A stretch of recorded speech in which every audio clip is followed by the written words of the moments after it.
see right now, without LeBron, Lakers are struggling. Let me tell you about a team I hate, all right? I know the Dallas Cowboy fan is here, so I had to make sure he knew how much I hate this team. I'm ready. I've often said that the people who run baseball, they try very hard to ruin it. I'm from Brooklyn. I don't have a problem saying it to his face. Oh, I'm from Brooklyn. Hey, guys, any...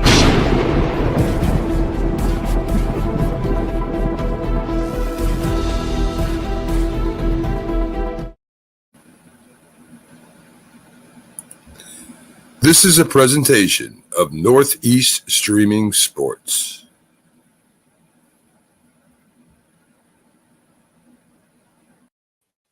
What's up, everybody? It's another episode of Coast to Coast. I am your host, Pags. I've got Bo with me. McLovin will be in shortly.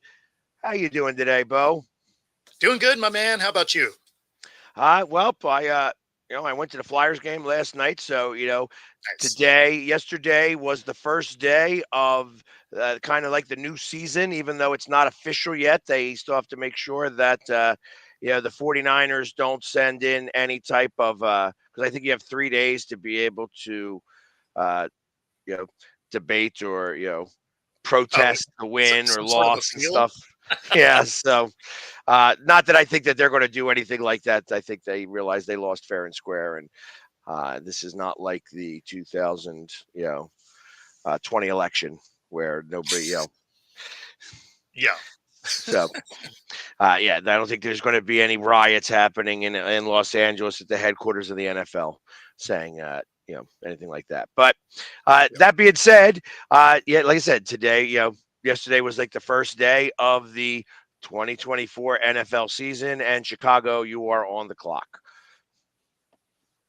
So, So I guess on that note, what do you think? You think they go after a quarterback, or you think they stick with Fields? Interesting that you say that. I that's going to be part of our first segment because we're going to ask some of the biggest questions that each franchise has, and I'm sure that is the biggest question coming from Chicago's side. Hi, Mom. Good to see you. Yeah, appreciate that you always checking in. She's one of our one of the ones that are always listening. Absolutely. And she's definitely not my mom. She's Bo's mom. That's So, true. just so that we were all on that same page. She's the show mom. So, first off, CBS, it is reported that this telecast was the most watched telecast ever with 123.4 million viewers. For the Super Bowl? For the Super Bowl. Now, that includes CBS, Paramount Plus, Nickelodeon, CBS Sports, Univision, and the NFL Plus. Okay. So, 100 everybody. million, no joke. 123 million. So, there was the biggest one before that was 115.1 million. Okay. Actually, and it's a total of 202.4 million viewers watched all or part of the Chiefs. So that's what it is. It's 202.4 million viewers in total. Wow. Watched to see if Taylor Swift was going to be shown more than 7 times. I mean, that was probably a solid 100 million of them. Yeah. Well, I think I kind of agree with that. It's like normally it's about 125, 130 million people. Yep. So that extra 70 million were probably, 20 somethings, from like 16 to 20 something. Yep. And they were all saying, there's Taylor. There's Taylor. Look at how cute she looks. It's a weird way to watch a sport, but yes, I agree. That's probably what was going down. Maybe I'm just not enamored by celebrities at all, but I just couldn't sit there for 3 hours and be like, I wonder if I'm going to see her for a half a second. Like, I don't know. It's just seems weird to me, but hey, to each their own. You know what I didn't like? I didn't mind Taylor, but Sure. that ice, whatever her is, the one with the doing with the upside down cross and stuff like that. Like, really, that's what you went Oh, there for? the Yeah, what was that? Ice Spice? Is that what it is? ice spice or whatever it Yeah, is. I don't. It's like I'm not I familiar mean, with it. obviously, what I say doesn't matter, so I don't care. Of course. But they should never ever show her again. I don't know who she's married to, but that bitch has got to go. Get the frig off my television set Yeah. and get erased from my life. You know what I mean? I don't Sure. ever want to see you. I can imagine that there were a lot of people who felt that way. Making Yeah. devil symbols on the free. Listen, I ain't a religious guy either, so I don't care. Yeah. But don't be. You're literally trying to piss people off. She saw that the camera was on her and started doing stuff. Like, Yeah. really? That is a definitely see you next Tuesday move. So that's Fair what you enough. want to look like. That's what you are. Yeah. That's how I look at you. So Yeah. I'm That's not. fair. That's fair. I mean, people will use that platform however they can, I guess. Yeah. I mean, so it made me wish that they showed somebody else who was doing the opposite of her. Like, because now Sure. it's like you got to balance it out. Like, why just show her? Right. And You it's got you needed to have Tebow on the other side. yeah, just doing it, being like, hey, yeah, and just kneeling after every touchdown. Exactly. So, but yeah, I thought that was kind of interesting to see that in general, and it's like, all right, whatever. Um, that being said, because the season is now over, Yeah. it's the combine is getting ready to get kicked off here shortly, and there's going to be 321 prospects that were Oh, invited that's a to the big field. combine. That is a big field. Uh, Interesting to me. That's They that's add that's a like an lot. extra day to it or something. Say again. They add an extra day to it or something. Uh, I don't know that answer. Let's find out, shall we? Uh, no, I don't want to see that. It's February 26th through March 4th. So Oh, that's a full 7 days. yeah. Usually it's 5. Yeah. So they added a couple days to it. All right. I mean, you would have to with that many people. Yeah, and I'm surprised. I got to imagine some of these people are going to go. Like, why would Caleb Williams go? I figured he shouldn't go.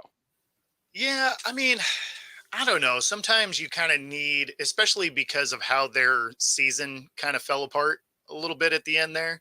You almost need like a good pro day to remind everybody that you're good. Right. All right. I mean, so I could see him go. I could see him like not doing parts of it, but I could see him throwing, something like that. Maybe he doesn't, maybe he doesn't run or do, because you see that sometimes when they go to the combine and they'll do like just portions of it. Well, yeah, I understand that, but here's the list of quarterbacks, and it's actually not as big a list as I would thought. Uh, Jaden Daniels from Yep. LSU, Sam Hartman from Notre Dame, Devin Leary from Kentucky, Drake May from North Carolina, who, surprisingly enough, I don't remember North Carolina having such a great season, but he's listed pretty high up on the board. What, Drake May? Drake Yeah. May. Yeah. It's because he throws a really good ball. So he is actually going to be a sought after prospect. So, but yeah, you're right. I mean, it wasn't that the team was amazing, but he played incredibly well. Okay. I just because I know that he's a top, he's listed in the top 20 Yeah. picks. I mean, so number one, he's a number one draft pick from what I hear. JJ McCarthy from Michigan, Yep. Joe Mixon from Tennessee, Hmm. Bo Nix from Oregon, Michael Penix Jr. from Washington, Michael Pratt from Tulane, Spencer Rattler from South Carolina. Again, yeah, Like he's not going to need a good combine because I'm not familiar with who that is. exactly. Austin Reed from Western Kentucky. Okay. Now, again, that's probably somebody who is just, trying to become Mr. Irrelevant this year. Yeah. I mean, I don't know. I maybe I'm talking improper. Maybe I mean, that's another one where I didn't really watch I can't watch all the college games, right? So I've never even heard of Western Kentucky. Yeah. So Eh, they play. So They I'm not must be the Wednesday games. right. Probably. Yeah. I mean, I'm not familiar with his game, but I mean, any of those kind of guys, they're looking to have a good combine, good pro day, make an impact. And yeah, and then you're hoping to be Mr. Irrelevant, right? Because then at least you're getting your hat in the ring. Right. And South Carolina, is that still the who was the coach? That was the coach of Washington for a little while. Spurrier? Steve Spurrier? Oh, Is he still the coach down there? that I don't know. I mean, he Yeah, I could don't. be about 120 years old at this point, but he Yeah, might for still be the real. coach down there. Um, keeping going, Caden Slovis from BYU, Jordan Travis from Florida State, and of Okay. course Caleb Williams from USC. Yeah. So, running backs are a lot more running backs than that. So I'm not going to necessarily go over all of them. The wide receivers, yeah, I got to imagine this is another one of these situations where I don't know that I would go. Um, Marvin Harrison Jr. from Ohio Sure. State. Don't go. I wouldn't go if I was you. Yeah, Thoughts? I don't know. I mean, I guess it depends on if he wants to record his 40. Well, see, that's the thing. I don't know that I'd want to. Yeah, Yeah, just because, again, you are listed as of right now going fourth in the draft. sure. Are you going to move yourself up? You could only No, move back if somebody goes crazy and they start going quarterback nuts. sure, But they're sure. not going to go quarterback nuts in Arizona, which means that they You were wouldn't think slating so. to take you. Yeah. No, I So mean, you definitely wouldn't think so. So yeah, I mean, you're a top 5 pick for sure. So yeah, and there's a couple of names on here that are interesting to me that I feel like I'm a big fan of second and third generation players.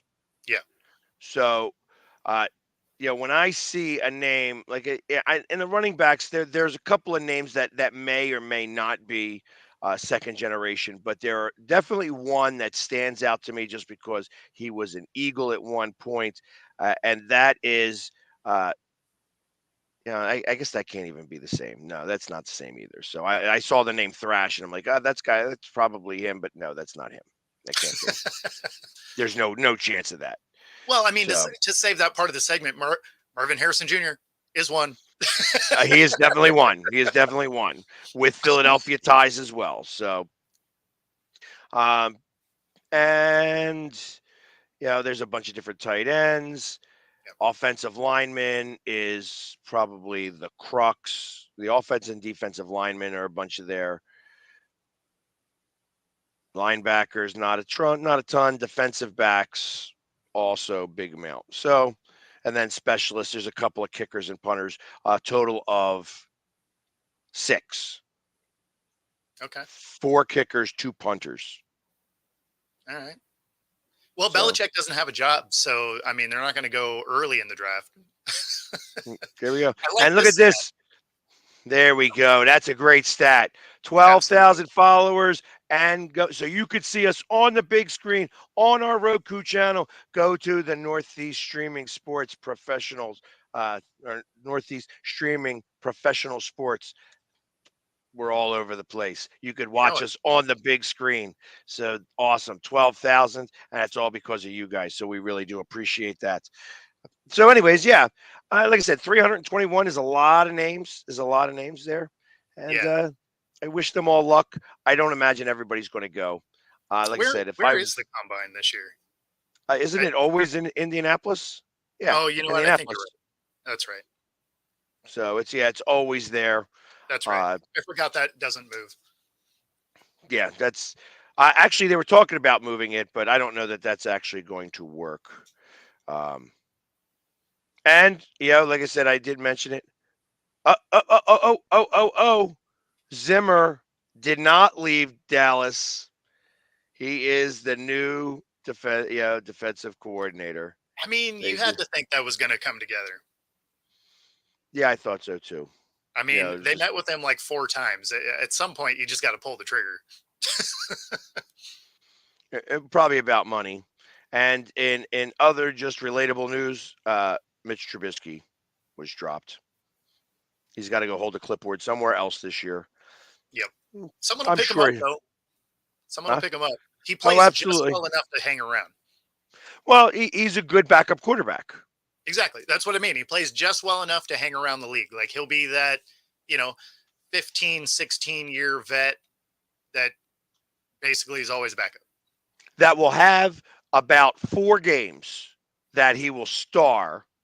He'll fill in for somebody and he will star, and Yep. then he'll get another starting job, fail miserably, and then go back to being a backup again.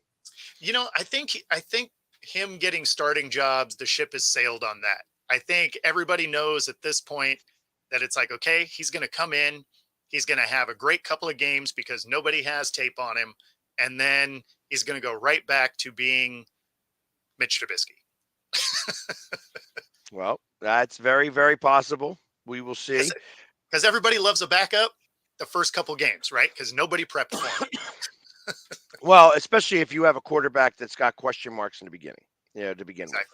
Exactly. So ultimately, it's, you know, I mean, Indianapolis could be one of those spots. I mean, I don't know if, I guess Minshew performed well enough, but he didn't make him to the playoffs. So, I Yeah, mean, I mean, Minshew played well, and then of course they're going to get AR back, right? So I think they're fine as far as quarterbacks are concerned. well, that's what I'm thinking. Minshew was only on a 1 year deal, I thought.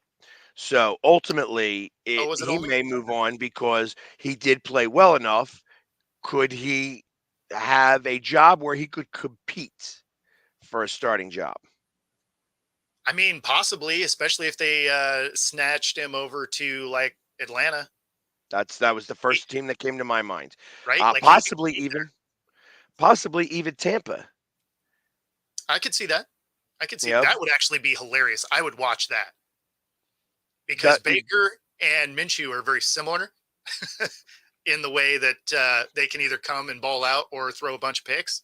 Um, that would be a fun competition to watch. yeah, I agree. And even that whole division really, as I think about that whole division, even New Orleans, are you sold on what, Carr did? I wouldn't be if I was them. I'm not sold on. I mean, again, I don't know how Allen kept his job as coach. I mean, talk about underperforming with the talent that they had. Um, so, I like can Carr get you somewhere? Absolutely. Are the pieces on that team that can get you somewhere? For sure. The coaching of that team is bad. like of all the guys that got fired, him and Eberflus are the two that somehow didn't get fired, and you're like, wait, what? I feel like some owners just prefer to ride it out some. It's just that there is. It's funny. I'm gonna bring up Gary V. How often do you hear about Gary V. On sports talk radio? But I'm gonna bring him up, even though he's a Jets fan. Uh, he, I was listening to him. Maybe it was on Instagram or something like that, and he was posed a question. Actually, no, it was on one of his lives, and he was posed a question of how do you, like when you hire somebody, how is it that that you actually have the right fit? And he goes, you don't. You don't. Sure. He said, the one thing that you have to learn about hiring people is that you have to be humble and learn how to fire quickly. Yeah. And that he mentioned, he's like, I brought in somebody who was going to be the general manager of my business, and he interviewed great, 4 time interviews, 4 interviews, all went great, hired him, offered him a very substantial package. Day one, I fired him. Yeah. Just realized that once I actually worked with him, that we weren't going to align. End of Sure. story. And all of that work to get into there, you hire slow, you fire fast. That's what I've heard all 100%. along. 100%. Some owners don't believe in that. And that poses bad things for a franchise when that's the case. So Absolutely. I mean, I get letting someone marinate in a way of, maybe they didn't have the pieces they needed, right? Like maybe they weren't all quite gelling together. I can see being like, okay, let me run this back one more time, make sure that this isn't just they couldn't all get on the same page as quickly as we would have liked, or is it this is just a problem? Whereas in this scenario, like you had all the pieces to win that division. Like on paper, when you looked at that division, the rosters against each other, there's no reason the Saints didn't win that division. right. But But they last I didn't. checked, they didn't win. They did not win the division, and that could have been coaching. Yeah, So there we go. I appreciate it, Joseph. Thank you very much for checking in. My Uber driver. You know, that's awesome. I definitely get Uber drivers all the time that know the Philly sports guy. I give them my card and they start to follow me. So I appreciate it, Joe. Thank Very you very much. And Joe, just give me a quick. Where were you from? Because I get Uber drivers everywhere. Something tells me he might even be from Seattle. Oh yeah, He might be. that's kind of cool. Although I think I remember using a lot of Lyft in Seattle. For some reason, Lyft is cheaper than Uber. It kind of goes back and forth here. Long neck. That Don't know doesn't what ring that a bell to me. I have no idea where that is. But that's perfect. Awesome. So, but anyways, thank you for checking in, Joseph. I really do appreciate that. Yeah, one of the things that I was looking at today, and as I'm looking at different news stories. Oh, there we go. All right, Oh, he's okay. he's there. He's a Philly guy. All right, perfect. Because I do use Uber around here too. Because if I'm going to go enjoy a cocktail, I'm not Yep. driving. No, 100. So percent there he goes. That's it. That's what I do. I give my card to people, and then they come and follow. So I appreciate that he did that. So, anyways, we're going to talk now that the Super Bowl's over and we're getting ready for the 2024 season. Every team has got a burning question on what they need. What's their biggest question moving forward into this season? And we're going to delve into this. We're going to hit as many teams as we can in the top part of the hour and wait for Jay to show up. And then maybe we'll ask him a couple. And then we'll go further and start talking about a couple of things that I mentioned yesterday. That, like I said, they were going to have 8 international games starting next year. And then I ultimately think that it's going to be 16 international games, and every team is going to wind up having to go away at one point or another. Yeah, I mean that would I make think sense. that's coming. I think that's absolutely coming. You're going to see the second bye occur that 18th week, and then you're going to see the Super Bowl move back 1 week so that it is actually on President's Day and that everybody gets the day off. That is absolutely going to occur. The NFL has been working diligently, and they have to take baby steps to get there, but they are absolutely going to get there. But we're going to start seeing, you know, that's why they were talking about having sites for the for the AFC Championship and the NFC Championship, because ultimately they don't want to go up to Green Bay in February or Chicago in February. Yeah, That is way too cold. You know, yeah. I mean, I don't know. I feel like being rewarded for being having the best record means something. I agree, but that's why they are considering doing that because, who, is somebody going to die of frostbite at some point? That's what will occur. I'm surprised. It was interesting. The guys that was those both freezing games in Buffalo and in Kansas City, and the Yep. guys without their shirts on, they were fine. Yeah. But a couple people did get hyperthermia. Yeah. So Yep. just not any of the guys that took their clothes off.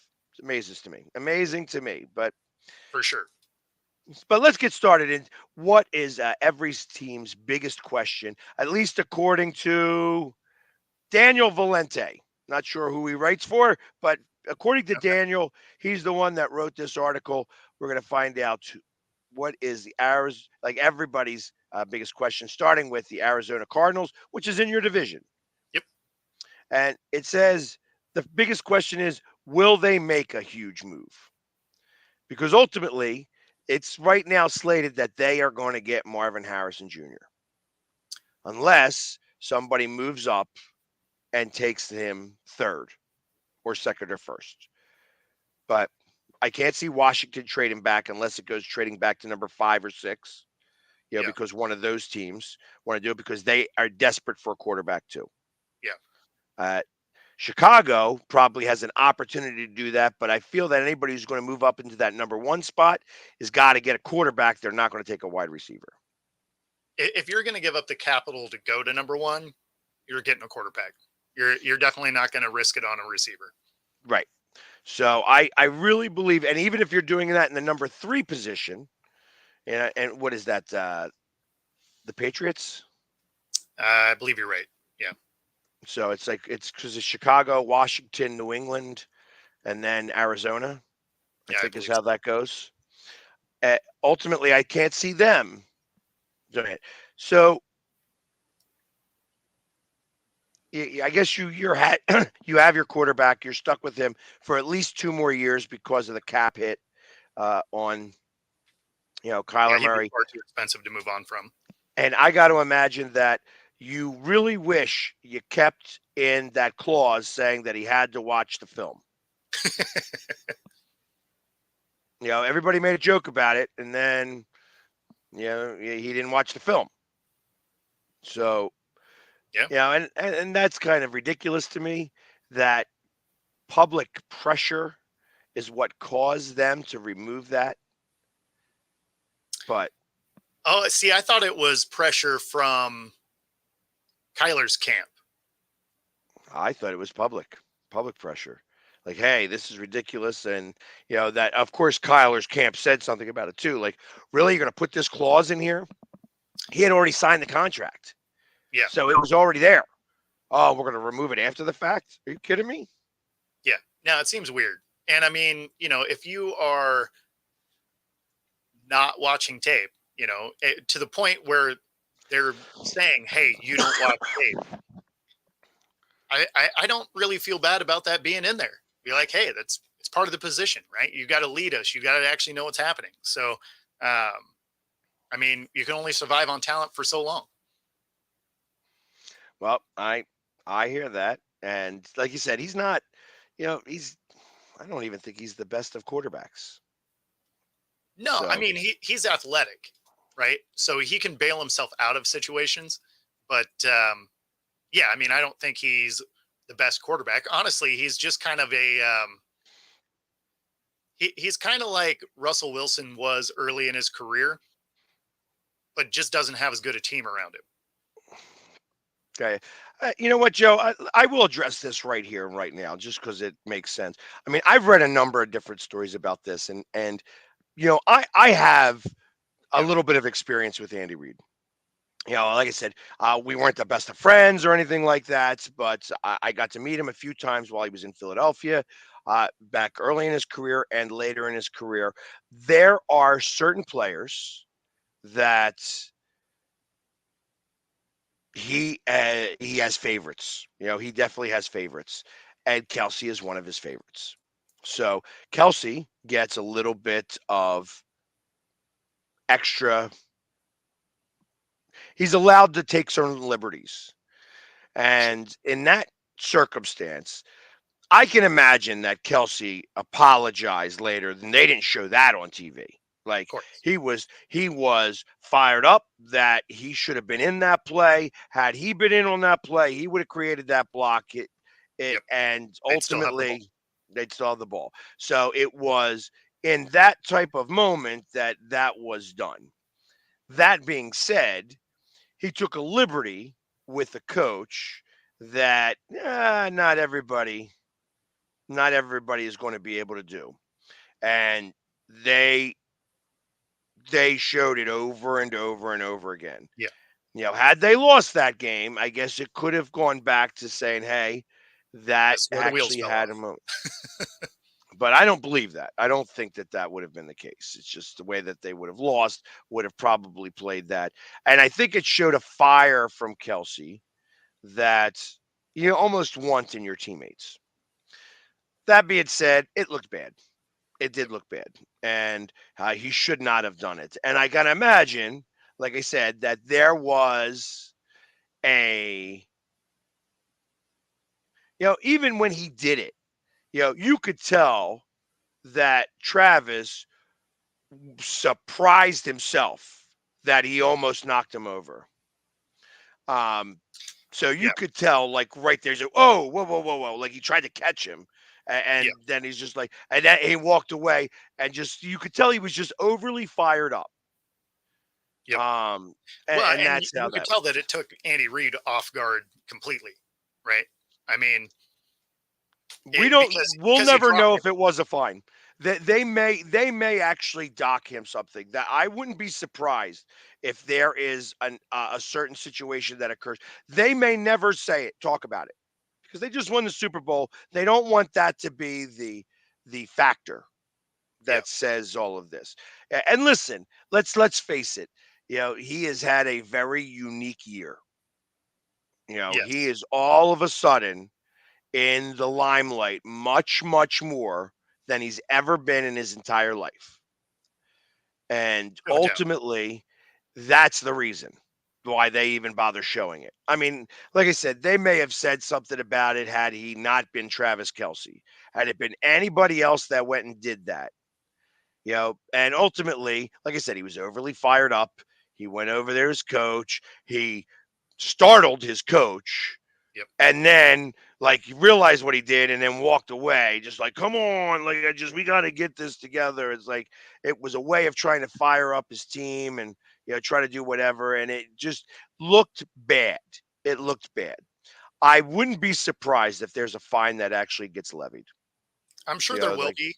And I mean, realistically, if it wasn't Kelsey, it wouldn't have been on camera at all, right? right, Like that would have been the 8th or 9th camera angle that might have picked up a part of it, and that's it. right. But there is people watching Kelsey all the time, all the time. It's like, hey, when something good happens, you're going to show Kelsey, you're going to show Taylor. That's what happened. And Yep. every time there was a good play, you showed Kelsey if he was on the sideline, and then you showed Taylor. It's almost like they could have blown kisses to each other during Pretty that time. So I that's what I really have to say about that. I don't think it's as big a deal. I think that like I said, it was a, a, a fired up moment. It Andy Reid's going on and moving on from that play. He didn't move on from that play right away. He startled him. Andy Reid has gone straight out and said, "Hey, yeah, no, he's fine. He was fired up at that moment, and my balance was a little off." So, Yeah, I mean, uh, he came up from the side, like he didn't see him coming. I mean, you know, that's going to catch you off guard no matter who you are. right. So I think that there will be something that comes down from that, but that won't make anywhere near the news. Like they're gonna that's an in-house situation right there, where he's going to probably, once everything calms down and they get the dust settles from this, Andy Reid's going to call him up and he's going to be like, "Hey, yo, there, douchebag," you know what I mean? Yeah, you know, I would like an apology there, dumbass. pretty much, pretty much. And I think that's how that ends. So ultimately, it's not going to be a really big deal. All right, let's go. Let's keep moving on. No question. Number 2 franchise, because they're going to go in alphabetical order here. The Atlanta Falcons. What do you Okay. think there? I'm going to say, I'm going to ask you if you have an idea on what their biggest question is in the offseason. Well, I mean, for them, it's got to be a quarterback. I mean, Ding, ding, ding, ding. You are right. You are correct. yeah, I Will mean, they find their quarterback? like it's their biggest hole because they have pieces. They have a defense that's competent, right? I mean, it's not a lead or anything, but it's good. And they have some pieces that their new coach will probably figure out how to use. And, you know, Yeah, like hold on. You mean like maybe Bijan? right? Like Playing maybe him. sometimes you should use him every game, Right, not just every game. not And just you know every what other. else you got? You've got a fantastic tight end over there. Absolutely. Pitts is amazing tight end. Yep. That maybe you should have both of them play really well. If you had the proper quarterback, and somebody who actually knows how to call defense every once in a while, Yeah. could they be? Could they possibly rival? I mean, they don't have the receivers that San Francisco's got. Obviously No. Ayuk is a great receiver. Debo Samuel is a great receiver. So they don't have all those pieces in place, but they got a good tight end and they got a good running back. Well, and they have cap space, so they could actually make a play for Ayuk that San Fran may not be able to keep. Maybe, maybe. So, So it'll be interesting. Michael Evans, same situation. He I would. was going to say that was the other option. They could go after a guy like that, or if they wanted to drop some draft capital, they might even be able to go and target a guy like DK. There you go. That would actually probably change things tremendously for Yeah. them. So, all right, moving on. The Baltimore Ravens. This is a little bit of a tougher one to think who would be their question, so to speak. Like what would be their toughest question to answer in this offseason? So for me, I would think that they would want to go after a receiver because they had receivers on 1 year deals, not with their not their first round pick, obviously, but it is a major piece in this offseason. They're going to have to find out because you had guys like OBJ that are just a 1 year deal and they're not going to be able to bring those guys back. They don't have the cap space for it. So they're going to have to go after a receiver. And Are you cheating over there? Are you cheating? oh, Because is that that's what he what it has? is. Which pending free agents will they resign? Yeah, and that's OBJ, Patrick Queen, Kevin Yep. Zietler, Jadavian Clowney. He should be gone anyways. Justin Matabuke and Geno Stone. Okay. They're free agents. How many will they be able to retain? Man, maybe two of them. Maybe two of them. Probably don't want to drop your number in the comments there, though. Hey, listen. No, if he wants to get people to call him up for Well, then I rides, guess Uber, right? So yeah, I appreciate it, Joseph. Thank you. I am going to write that down just in case, because I'm always going to the stadiums. It's the ride home that's the pain in the ass part. for sure, because most of them are So- taken. exactly. Yeah. Plus, I like to wait for traffic to be end because I don't like those surcharges that they charge. Yeah, So, but yes, I agree. The free agents is going to be the big deal, and like you could say OBJ did well enough, but now that he's dating a Kardashian, you figure that's going to just be a big problem. That's why you're going to continue to lose. So he's dating no a more. Kardashian now. He is Kim That career Kardashian. is over. That career Kim is over. Kardashian. So yeah, I don't know that you re-sign him. He may have to go somewhere else. I mean, I didn't think they were going to re-sign him anyway. He's more or less a splash player. He's not really a workhorse at this point in his career. He's someone that you're going to target 3 to 5 times, and that's about it, right? Like he is more of a decoy than he is an actual target. But he's going to come up with 2 or 3 great catches during a game that are Well, impactful. I mean, obviously Flowers was hurt, so he got more play this year Yep. when Flowers was out. But ultimately, I think with Flowers back, you're going to see him be the number one guy. They really should get a really good number 2 who's not the big name, who's not the diva style Yep. wide receiver. And ultimately, I'd let almost every one of those names go. Maybe keep Patrick Queen. That's the one guy that I would consider maybe holding. Yep. All right. Next team on the list, the Buffalo Bills. What do you think the biggest burning question for their offseason is? I mean, I'd like to see them get a running back that they actually used. They could also go with some O line. I think they're going to lose some of that, but I think a running back would help that out. Maybe make it so that Josh Allen doesn't have to play hero ball every time he touches it. Would probably be awesome.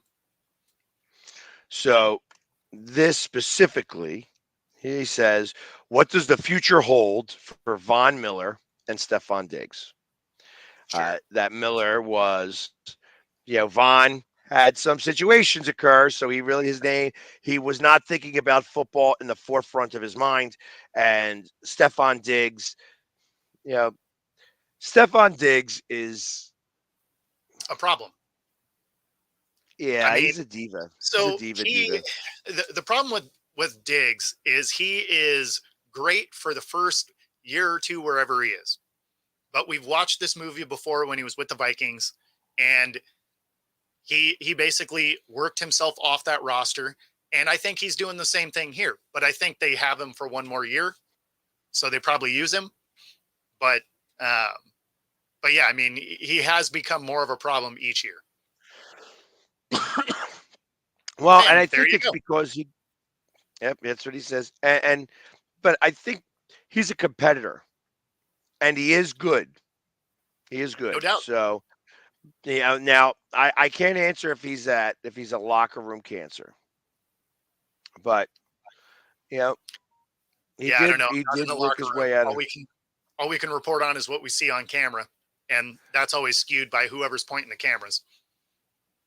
Exactly. So, again, I know that he likes to, you know, he is very competitive, and he is good. He is a good wide receiver. So, you know, I don't know. I don't know. I know that uh, him and his brother like to bap a little too much. You know what I mean? Yes. Trayvon Diggs is like, oh yeah, well, So my thought is, you know, he'll be fine. I think he just wants to get further in the playoffs. So I'm not sure if he's a cancer in the locker room or not, but he may be. He may be, and if that's the case, Josh Allen needs to do something about that. Really, you know, because Yeah. it's not like Diggs is a big guy. He's just got a big mouth. Yeah. Here we go. So next question is for the Carolina Panthers. Just throw a dart at the wall. They need everything. So this guy says that the biggest question for the Carolina Panthers, the largest that looms largest, is can Dave Canales save Bryce Young?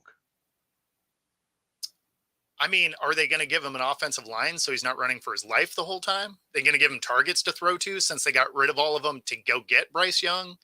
They're going to give him a defense that is better than it is. I mean, there's so many places to go there, and they don't have a lot of cap, and they don't have any draft capital. Like that is got to be the least appealing job, and the only piece that you have on that team that you're like, okay, we have that piece is Bryce Young, and you don't even know if he's good because he spends his entire day getting murdered behind that line. Yeah, I don't know. I kind of agree with you. I mean, there's just they need an offensive line. Are you able to get an offensive line that quickly? I don't think so. I think that you are stuck a little bit. You're like, okay, you're going to have to uh, do something in free agency, and you're going to have to do something in the draft. You almost, like I said, you have to invest your second and third round pick in big guys. In fact, you might as well do every one of your picks as offensive and defensive linemen. If I was that guy, if I was the person, the GM running that show, you don't have a first round pick. So then you means you got to start backing people up and backing them up. So that means I would start getting offensive and defensive linemen and cornerbacks. Spending that's what my draft is consists of. Offensive line, defensive line, cornerbacks in that order. Yep.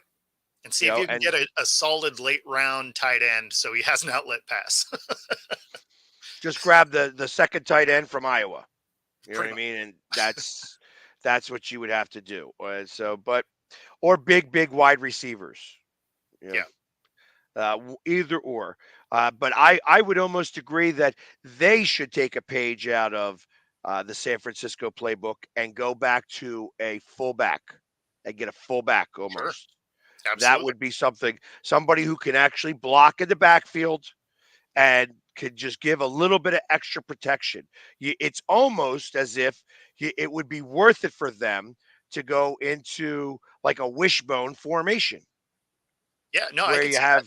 have that Yeah, you dumb it down that much and give that guy some protection so that maybe he could use his legs, maybe he could see an opening, maybe he'd be able to get to read number two. yep. Nope. Drag That's out the old Madden 95. Let's get some of these offset eyes and exactly, yeah, exactly. So I mean, there's so much that's going wrong over there, but yep. yeah, the wing tee. Yeah. Yeah, Hey, that's old school there, where you have the whole three running backs in the exactly. backfield, two halfbacks and a fullback. You got Absolutely. all There's no right, question what you're doing, but man, you got a lot of bodies moving. exactly. Next one on the list, Chicago Bears. Man, that's a tough one. What's their question? You should be able to So, knock this one out of the park. I feel like you're gonna get the question. I mean, obviously the question is Fields any good? We don't know that yet because he hasn't had an offensive line. So I feel like you got to probably trade back and get an offensive line. Figure out if the guy that you have in house is that guy. Um, you know, because really they're going to go one of two ways. They're either going to do that, shore up the offensive line, or they're going to get rid of Fields. And there it is. That's the question. What's the biggest question? What happens with Justin Fields? Yep. Do they trade him? Yeah. And I guess we're going to find out in the very beginning. Like obviously they're on the clock now. Yeah. So if somebody is willing to give them 3 first-round picks, which why not? Why Sure. wouldn't you do that? You know what I mean? I would give them 3 first-round picks. Uh, then you're going to keep Fields. If not, you know, you're going to maybe take Caleb Williams and move on.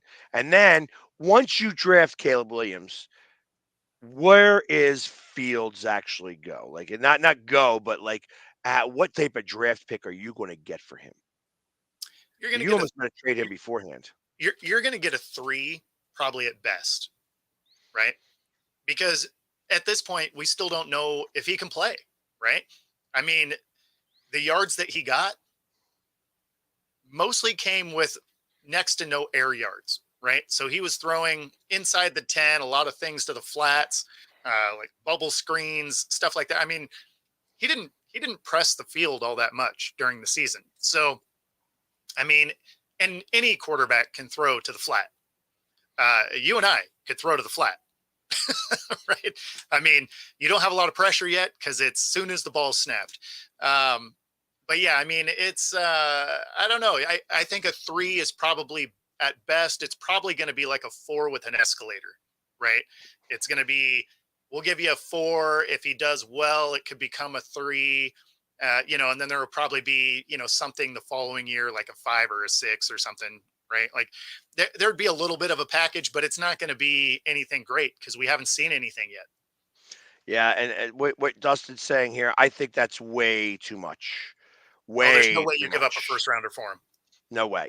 And, No and the way. big reason why you don't give up a first rounder for him is no matter where he lands, you have to give him a contract. Right. So, I mean, he's going to have his last year, and then there's the 5th-year option. So, I mean, you got to get him a contract immediately, and it's still not going to be cheap, even though you don't know what he is. So, I mean, at the end of the day, if you had a first-round pick that was worth getting a guy, you probably just go get a guy. I didn't hear that, Dustin. I really didn't. I mean, yeah, people talk obviously, but I didn't hear anything like that whatsoever. Again, that Yeah, I they haven't were seen willing that to from give up. anything official, that's for sure. I mean, I'm Yeah, sure they some of may the have. rumor mills, but Yeah, they um, said maybe they would do that, but I'll be honest with you. I feel that there's no need for you to give them a first round because if they're going to go quarterback, why would you at all? That means they're going to get stuck with both quarterbacks. yeah. So, you Well, know, that's why I say a 3 is probably at best I because there's like the 3 with the escalator clause. You know what I yeah. mean? Like it's I got 3. Actually, maybe if you wanted to go crazy, I would give them a second round pick. If I was really, really hot on him, like Okay, he's talking about with Atlanta, I'd give him a sure. second round pick in this draft. Okay, I would give him a third round pick in the 2025 draft with the escalator. okay. If you make it to the playoffs, it goes to a second round. If he makes it to the Super Bowl, it becomes a first round pick. And that's how I would do that. You Yeah, know. I mean, I could get into something like that if you. I mean, you'd have to really believe in the guy because again, you're gonna have to pay him immediately. So it's not like you get to enjoy that learning process. Sub Jay? And there's Oh, somebody I'm that we cool. all believe in. Jay, right there, coming in hot. First off, Jay, we're talking about. I'll tell you what we are talking about. We're talking about everybody's biggest question, every franchise's biggest question going into this offseason. But first and foremost, we have to mention how bad is Zimmer going to suck in Dallas? First off, I just want to say, Bo, I bet you can get into a lot of things. Secondly, I mean, you might be privy to information I'm not privy to because I've been busy all morning long. Did something happen that I'm not aware of? Did they eventually hire Zimmer? They hired him, yes, Yeah. right after our Because when I show. went to bed last night, it was still, Questions? Yeah. yeah. It's reported that he's hired as of 20 hours ago. All right. So the biggest question from my mind would be probably the same thing that a lot of people out in Minnesota are thinking is, Zimmer became toxic towards the end of his tenure out at Minnesota to a point where it had been said that he was telling, Kirk Cousins to do certain things. Like he was holding back Kirk Cousins. I don't know. There's a lot of toxicity around Zimmer that I understand he was with the Cowboys in the initial beginning. We didn't get a Super Bowl out of it. I don't know if our defense was any better because of it. There's a lot of negativity around the Zimmer name, and especially with Minnesota, there's a lot of negativity about the way he exited out of Minnesota. So I'm very leery as to what's going to happen and what he's going to bring under Mike McCarthy, the Dallas Cowboys. Do I think he's going to make us worse? No. Do I think he'll make us better? No. Do I think that the best I can hope for is status freaking quo? Yes. My only thing is, yo, Mike, I only ask this of you. When we go into the postseason, don't play 10 yards off the damn quarterback. Bring the game to them and don't play timid. Because I feel like Dan Quinn played timid. Don't play timid. Bring the game to them and let them be the ones to adjust on offense, not us on defense. I know I'll be bringing popcorn because I'm going to watch this dumpster. You're going to be like, nom, nom, nom, nom, nom, nom, nom. 100%. And if you're at Buffalo Wild Wings, they'll follow up with that. Yeah. Yep. I'll send you the picture with the beer. Be like, ah. And I'll send you back about 500 crying emojis. Yeah, pretty much. And There we Pags go. will be over there like, damn, Kellen Moore. Yep. And listen, I wonder if when the Kellen Moore effect takes a hold, if there will be a meme that was made off the playoff Pags when he's just over there. This is probably true. But you know the look I'm talking about. I want to see a playoff version of that. Yeah, I agree with this statement. 100%. I absolutely agree. With Yeah, that statement. I agree. And that's what worried me about Rex is I feel like, when Rex was in New York, he had no problems telling you what he thought, this, that, and the other. And I don't know how that was going to play under Mike McCarthy. And I think Zimmer just wants to get back into coaching. I think he didn't like probably the way he exited. It's still going to be a weird dynamic. Oh, it's going to be weird. The whole damn thing's going to be weird. The whole damn thing. And that's why I don't, it's not going to be, I'm going to call it right now. And I hate to say it because I love my team. I love my team to death, but I'm also a realistic individual. And I don't see that happen. Yeah, it's always for me. You know that. Come on, you know I'm realistic about my team. As much as I love my team, I just see another year of just waiting for this to blow up in their faces, and then hopefully Mike will be out. The question for me is, when Mike is on the door, who we bringing in at that point? That really is going to be the question. Oh no, you're elevating Zimmer. I don't think so. I mean, well, you know what? I say for entertainment value. So. You are bringing Zimmer up. You know what? And if that happens, I'm just going to be like, you know what? Bring on Stephen Jones. How long has Jerry got left on Earth? Oh, I thought you were going to be like, you know what? Maybe I am a Texans fan. No, you know what? That's the thing, though. You know, that really is the thing. You know, look, Bo, you've heard it a million times. You cannot control the way in which your team operates. You're still a fan no matter what. Sure. I can't control. And maybe it was the original. Correct me if I'm wrong, Pags. You were on the team, or you were on the show with the Dallas Cowboy superfan guy, and I think he's the one that said it on your stuff. I can't control what my team does, but it's not going to take away from me being a fan of my team. No, I think that's how he was coming across. And then that's exactly correct. And that's what we have to do as fans. You know, we live and die by it. For sure. I mean, that is a very true statement right there.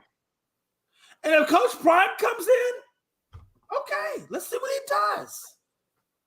You know, that would be.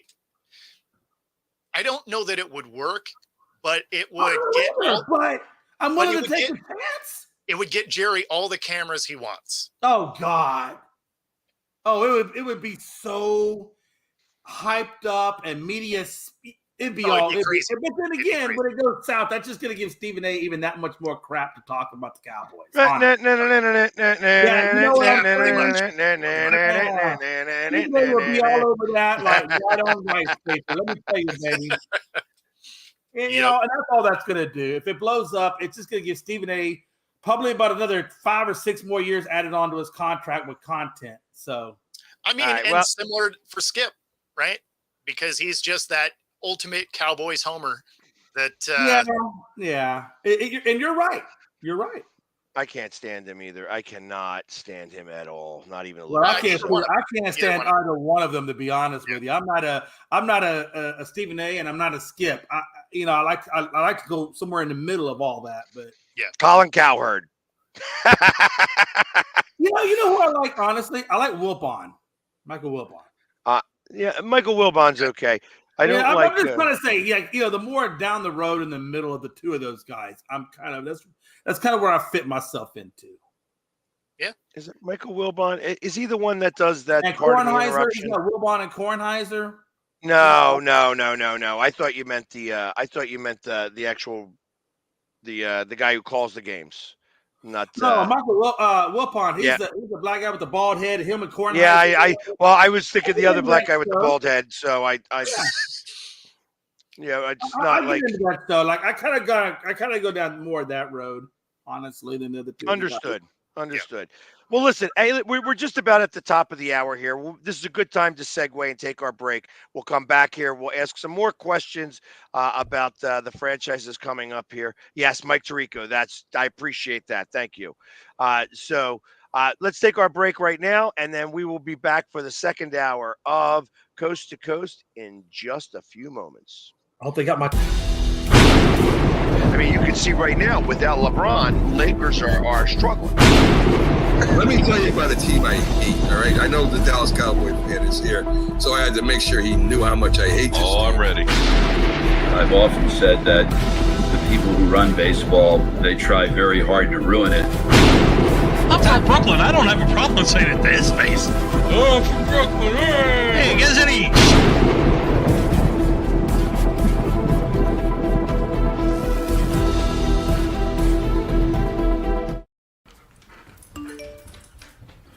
Trisha's having a sleepover tonight. Can I go?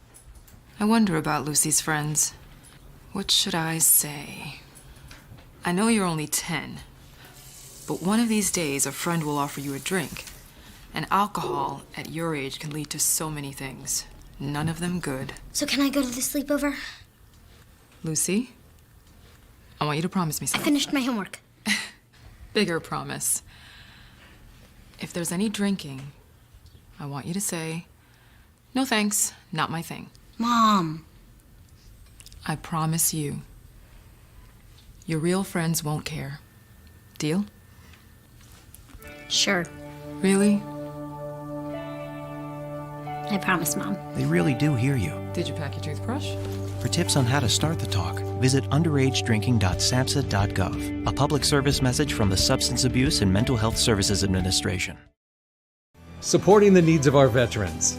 That's the goal of all of us at Team AmVets. Like Mitch, Carlos, and Kevin from our Welcome Home team that brings furniture to our vets. We are Team AmVets. Or Linda from our thrift stores who brings you great bargains every day. I am Team AmVets. And John, who picks up your thrift store donations that support California veterans programs. I am Team AmVets.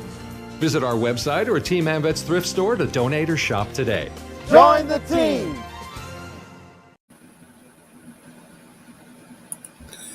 This is a presentation of Northeast Streaming Sports.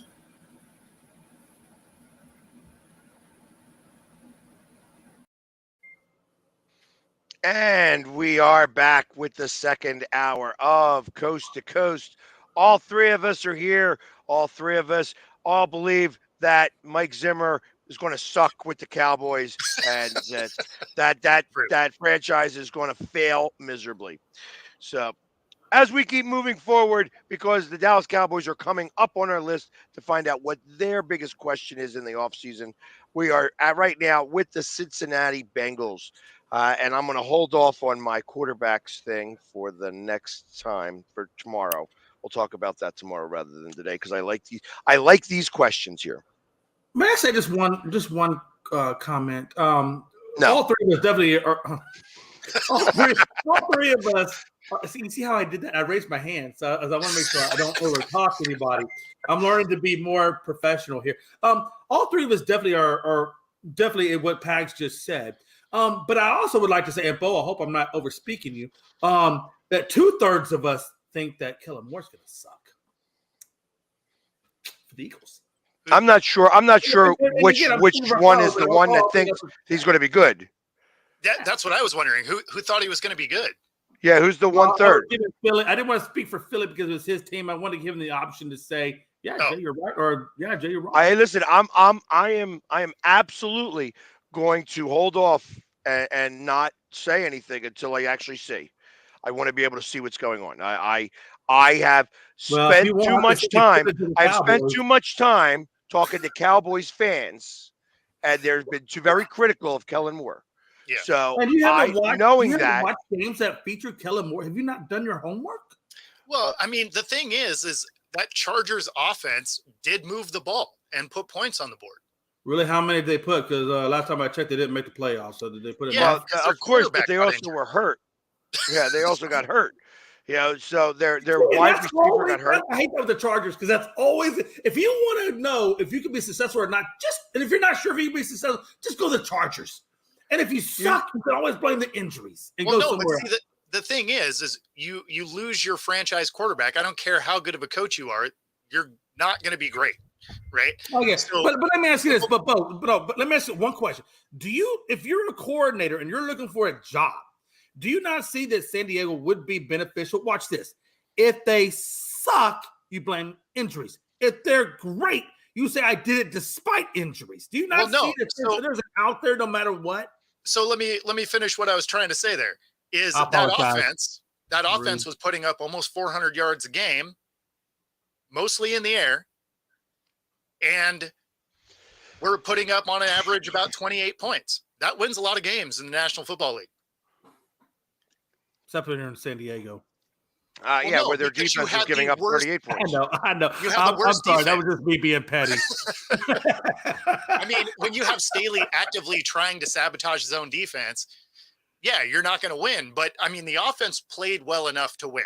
So if you're looking at the tape of the offense, I get taking a flyer on him because bringing a new head coach and everything, he's not going to keep his job. That's just not generally how coaching staffs work.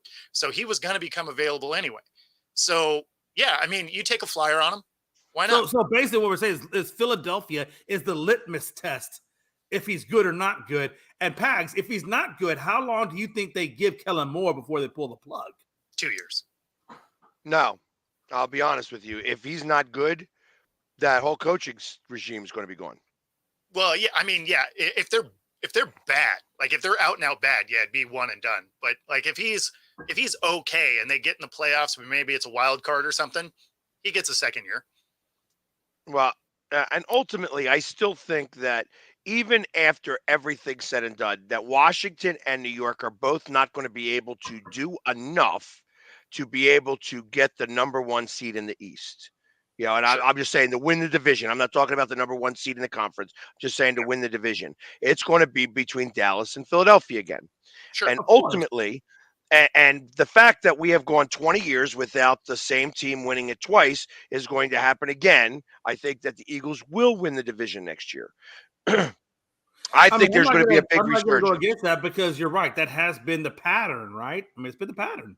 Right. The only thing that kind of worries me for Philly is still the issues within that locker room. I still feel like there's issues there. And if they resolve that, which I'm sure they will over the offseason, I'm sure there'll be meetings, there'll be get-togethers, there'll be barbecues, they'll figure it out. And then hopefully, you're going to know within that first 2 games if Philly's gotten their act together. Right. Yeah. Actually, that first game in Brazil, because that's going to be a big one. That's going to be a big one. True. Yeah. So, but anyways, going back to the teams and their biggest questions today. We are now at Cincinnati. We're in Cincinnati for the Bengals. And what do you think their biggest question is going into this offseason? Well, for me, it's got to be number one, the health of Joe Burrow and how is he looking. After the health of Joe Burrow and how he's looking, how he's progressing in his recovery, mine would be then, well, what got him there in the first place? The offensive line. So what do we need to do with this offensive line to improve and give Joe Burrow a little bit more protection to keep him from getting injured, or at least try to limit him from getting injured? Because look, I think you got a great running back, you got a good defense, you got great wide receivers. For me, the one thing now is, can I protect my franchise guy and keep him upright?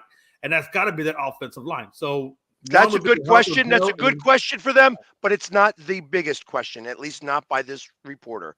What are your thoughts there? Well, yeah, I mean, for me, it's got to be defense, because their defense, I mean, and you could look at numerous places on this defense because they were able to put up points, but people were able to score on them pretty easily. The other question is that running back, he signed a 1-year deal, didn't he? Mixon? Yeah. I thought he just signed a 1-year deal. So if that's the case, then they're going to have to look at a running back as well. No, actually, so he's actually due a roster bonus. That's the question that they're asking here specifically. Which skill position stars won't return? They don't talk about the offensive line. They don't talk about the defense, both of which are both acceptable things to talk about for the Cincinnati Bengals. But they are T. Higgins, Tyler Boyd are scheduled to be free agents. Joe Mixon is due a $3 million roster bonus on March 16th. So if he's here on March 16th, he's going to get $3 million. I don't know what their cap thing is, but I got to imagine they have a tight cap if that's what this guy's question is. You know, that which skill positions won't return. T. Higgins, however, if he becomes available because he's a free agent, Tyler Boyd, also very good receiver. If one of those goes to Atlanta, yeah, that's again, we keep thinking Atlanta is the spot where anybody goes. I don't know that I believe Arthur Blank is even smart enough to know. Stuff. Now wait a minute. I will tell you one thing about Arthur Blank. I have worked for his company. I am very familiar with Arthur Blank and his story and the way he has done things. And one thing I will tell you is, do not underestimate that man's intelligence. Because if you knew the Arthur Blank story of Home Depot and how Home Depot came about, you'd probably reconsider that statement quite a bit. No doubt in my mind. Hey, listen, quite a bit. You got to, if you're a billionaire, you have done a lot of things right to get to where you are. Oh, absolutely. Football is not one of them. Well, but I will say this. The one thing I like about Arthur unlike Jerry, and I love I love my Cowboys, but the one thing I love about Arthur is at least Arthur's willing to have a GM and he's willing to have a coach, and maybe he needs to revamp that side of it. But right, and but he I will seems like a say very this. But I nice will guy. say this. Seems I like a think, great guy. yeah. No, I think, like I said, I think the guy's smart. Arthur Smith. Initially on paper, he looked pretty good. He didn't turn out to be that good. I think they made some good decisions in the draft. I think they have a ways to go. Quarterback clearly should be their number one, right? Sure. But Absolutely. So next team on the list, the Cleveland Browns. Bo, we'll start with you this time. What do you think is the biggest question in the organization of the Cleveland Browns? It has to be Deshaun. Like, that's got to be the question. Now, that doesn't impact the draft so much, but that has to be the question on it. Can he be that guy? Because you owe him all this money, so there's nothing you can do, right? Like, this is the first year, the biggest piece of the contract. So you're stuck with that. The rest of the team is actually pretty good. So, you might get him an extra, receiver, right, to try and shore that up. But the biggest question for me is, was that one game that Deshaun got hurt in an aberration, or is he returning to form? And that's a question I don't think is going to get answered off of last year's production, because I think he was still kind of left right on that. I think this is the first full year. I think this is the first full year you can say, okay, let's see what we got in this guy.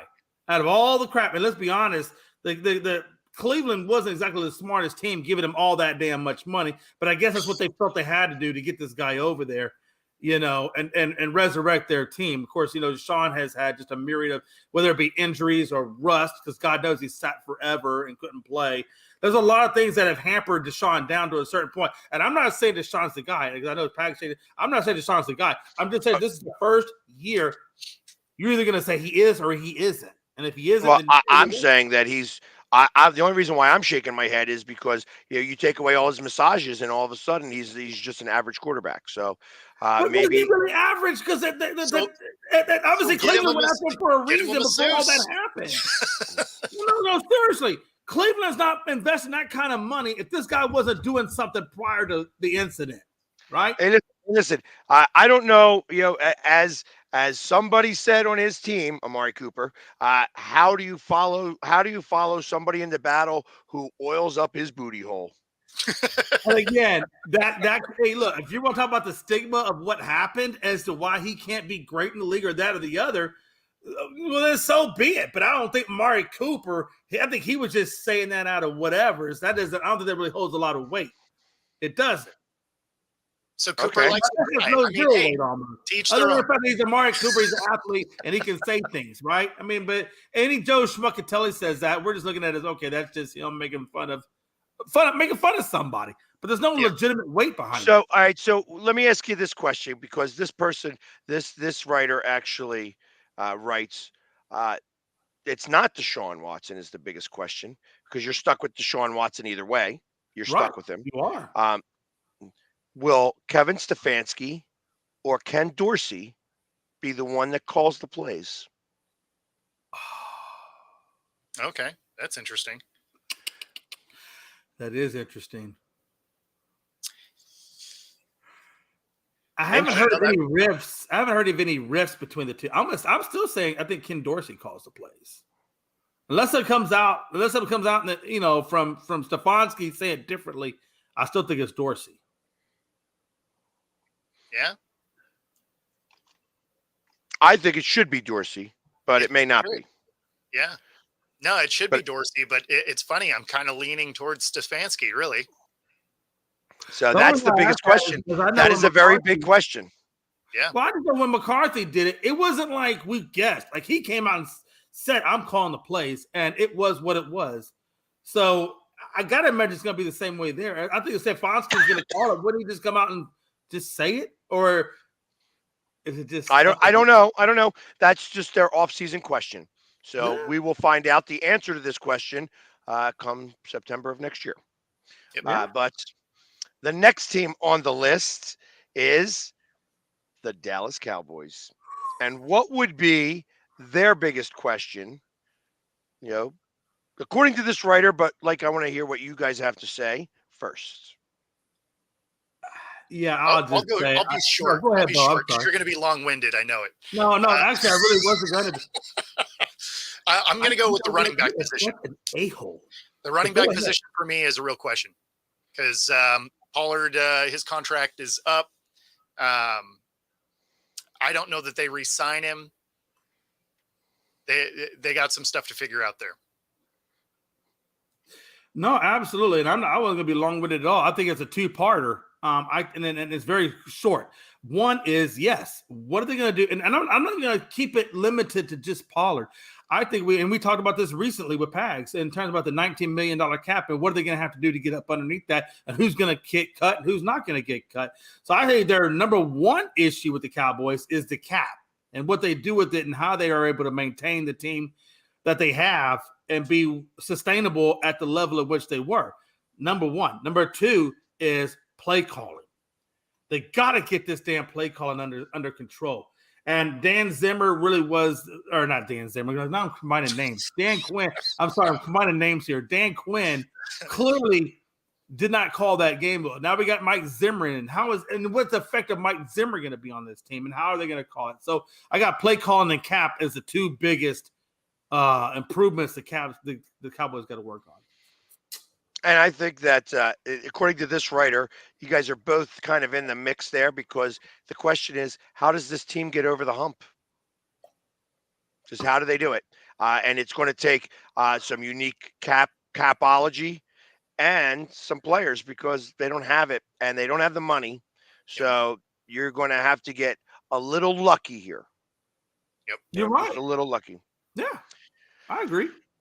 Next franchise on the list, the Broncos from Denver. Let's ride. Man, there's so much. What do you think is their number one burning question? Oh, it's the quarterback position. Yeah. Are they moving on from Russ or are they bringing him back? Because all they've been doing is jumping in and out, getting ready to play double dutch and haven't pulled the trigger. Like, we don't know what it is they got going on, but the quarterback position obviously is going to dictate what they do from there. So it's got to be the QB. Yeah, I really think, moving on from the Legion of Doom and the things that, in my opinion, really brought the Super Bowl to Seattle much more than what Russ Wilson was. And I'm not trying to take away from Russ, but let's be honest, Seattle had a lot of really good things in place that brought that Super Bowl much more than just Russ Wilson. I think this is the litmus test for how good is Russell Wilson really? Like, where does he really fit in terms of how good is he really? And Denver was a litmus test for that. And if you can't do something great with the Sean Payton that brought over what's-his-face from San Diego, Breeze, over to New Orleans and revamped his career and made him as a 5'10" underperforming guy into the greatest quarterback that got a Super Bowl and Katrina, if you can't do that same thing, if you have that kind of guy and you can't do nothing with it, it tells you who you are. It tells you who you are. And so, again, I think the biggest coordinate is that quarterback position. Let me ask you this.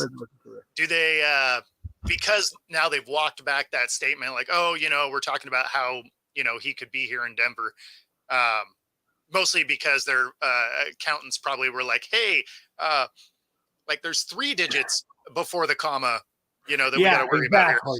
Exactly. Yeah. So do you think they figure out how to keep him there, or you think they figure out how to move on?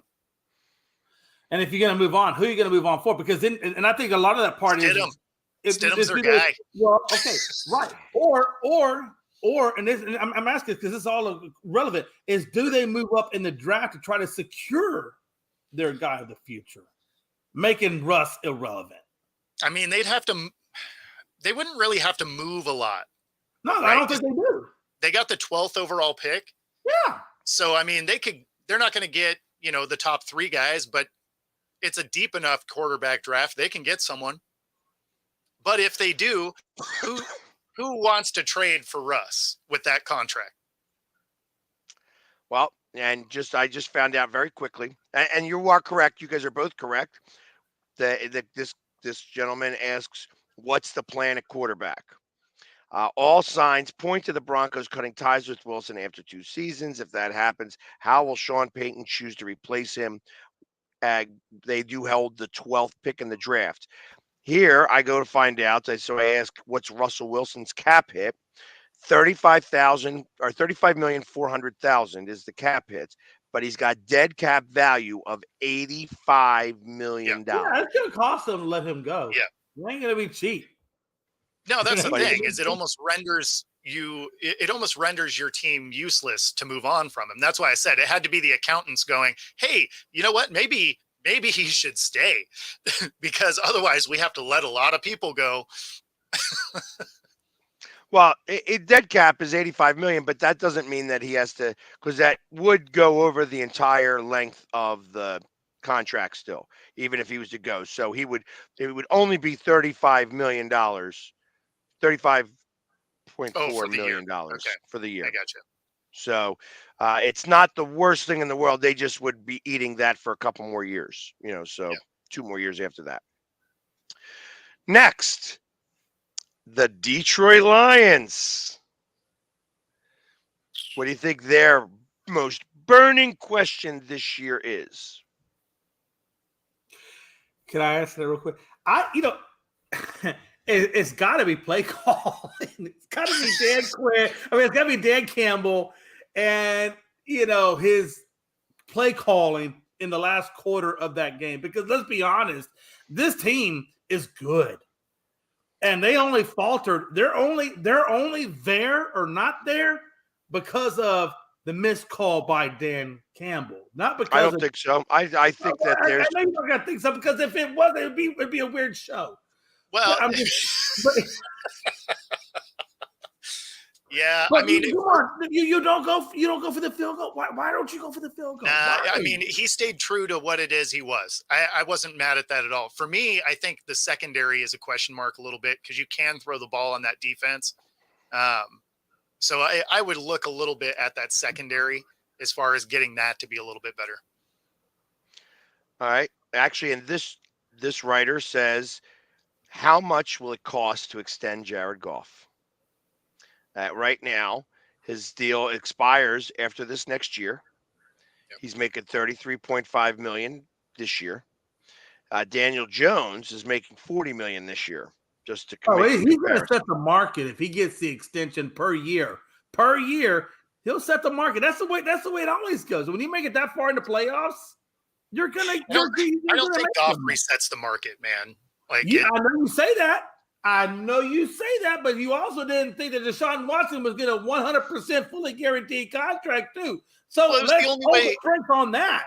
It was the only way the Browns were going to make that happen, because he had already come out saying, "I'm not going to the Browns." It was the only way they could be like, "Hey, beautiful bottle of Cristal sent to my house per you when that shit happened." Seriously, I promise you, watch it. With your takes, I'm thinking you want a bag of Crystal. Not, I think you're just saying it wrong. I said Cristal. The way it's supposed to be said is Cristal. Yeah, but you don't even drink. You don't even drink. But you don't even drink. I don't, but still. I don't have to drink it to display it with the sign that says Bo was wrong. That shit will be on my mantle right next to when I get the one from Pags that says he was wrong. I'll never get that one, but I'm going to always keep a space there for it. Because I'm never wrong. Well, that's a subject for debate. I'm really more or less along your stubbornness to never send it. Pretty sure this show isn't that long. No, it's not. So next team is the Green Bay Packers, and I'm going to be very quick with this one because it's the same exact question. How much will it take to extend Jordan Love? Yeah. And that's the only reason why because this writer wrote about it, and it's like literally the same exact question. All right, you got the answer. Can I get a super 2-second answer? Yep. Depending on what Goff gets, up it up a little bit, and that's what Jordan's going to get, and vice versa. Whoever sells that their contract first, the other one's going to base it off of that one and go a little higher. That's correct, because they both, except the salary this year for Jordan Love is at 10.5 million, that rather than 33.5 million. And ultimately, the other quarterback that I could think of that's probably going to make a little bit more money this year, going into this year, this upcoming year, is one Mr. Irrelevant. Just my opinion on that, Yeah. because he's gonna. If I was his agent, I'd say, hey, listen, I would expect right now we start talking about this now, because he's not coming into camp until we get some more money, and I don't care. That's what I would say. Hey, once you make it to the Super Bowl, that's a feather in your cap that requires you to have that conversation. Yeah, especially since that's a good business, Bubba. I gotta support my family. That would be the first thing I gotta say. Gotta support my family, and $700,000 just isn't a lot of money. When you know what happened in the background, of that conversation, I got the Jeffersons moving on up. Well, not only that, but think about that. He does live in California, so that 700,000 is really only about 218. Pretty much after you pay your taxes. Well, yeah, that's what I'm talking about. So. Well, and then once you go and you pay your agent and everything else that goes along with it, I mean, you're not making a ton of money. Hey, that's what I'm talking. He's probably only making about $200,000 a year. I promise you, Jordan. I promise you, Brock Purdy's clipping coupons, but he's going to give the scissors up on signing day and say, you know what, I'm done clipping. Time to get paid. Time to get paid, baby. I'm surprised that they didn't talk about that fact that he's still living with his mom. You know what I mean? Like, I would do too. Cutlets over there in New York. Yeah, Tommy Cutlets. So. Anyways, next team on the list is the one team that the bandwagon did not stop at for Mr. J, the Houston Texans.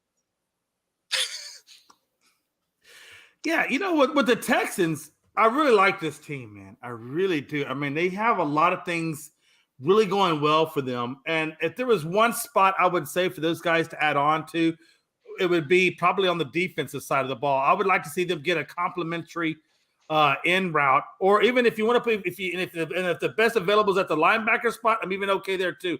But I would like to add them another key piece to complement Will Anderson on that defense, and I think we're looking pretty good because that offense is set. You got your tight end, your wide receivers.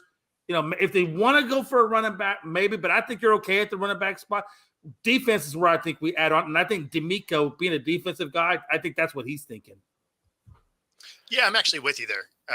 I'd like to see their defense get a little bit better, and because I mean the offense has been able to move the ball, put up points. So yeah, if that defense can get a little bit better, absolutely. Well, and you guys aren't far off because this guy's talking about re-signing their biggest free agent, Jonathan Greenard. 12 and a half sacks at 26 years old. Yeah. So when you're talking about adding a piece, there is somebody in Philadelphia right now who was given permission to request a trade. Yep. So it wouldn't surprise me if that was one of the destinations. So, and I thought about like where would be a spot that could actually give some capital here. It wouldn't be the biggest. That wouldn't be the biggest deal for them to even giving up a first-round pick for Reddick, which I don't think he would get, but because it's a later first-round pick, it's very possible that could be the case, like giving up that first-round pick to have another 12-sack guy coming in would be a good fit for that spot. Yep. Then that's interesting. That's interesting. And again, you can also address their defense in the draft too. I mean, depending on, I don't know exactly where the Texans fall, but they're at 23. At 23? Okay, because you got to, this is what I'm thinking. You got to figure the first 15 selections got to be quarterback, probably offensive line, and possibly maybe defensive line. What do you guys think? Well, minus pick number 4 was wide receiver. And wide receiver, excuse me, and I let that out. I apologize. Wide receiver, because you got Marvin Harrison in there, you got Uzunzi in there. I mean, to say that you can't at 20, if they're picking at 23, to think that you can't get a really good defensive piece at 23 would be ludicrous. So, do you have to give up so much money if they don't want to in free agency when you could probably get a really good blue chip guy? Right there at 23, that solidifies that need, and you keep your cap low. I didn't say it would be a first round pick this year. Oh no, I'm just saying. Like I would look at maybe looking at the draft at your position to get that defensive need before I go to trade away assets. No, so I could see it being a first round the following year, and maybe you do both. You get Reddick, and then you still draft a guy. Right. And that's where I thought. I thought you give a 4th round pick this year and a 1st round pick next year.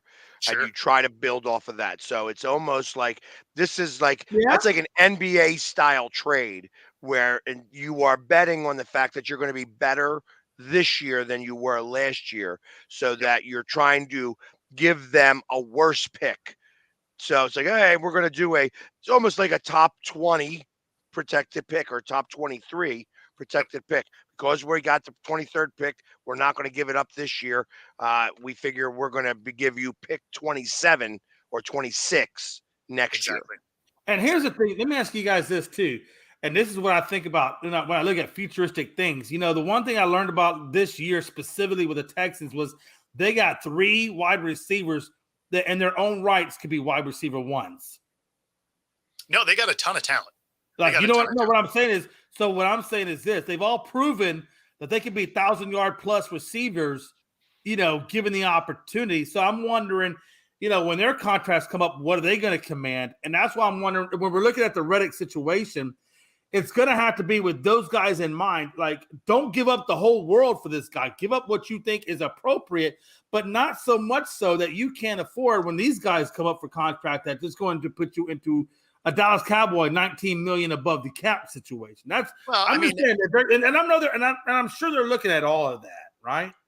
Yeah, of course. But I mean, at the same time, your windows to actually win are generally small, right? Oh yeah, of course. So you want to utilize these guys while they're on their rookie deals. So if you give up something to get a veteran presence in there, that's a 12 plus sack a year type of defensive player, you still draft a guy in the 1st round to help that defense out.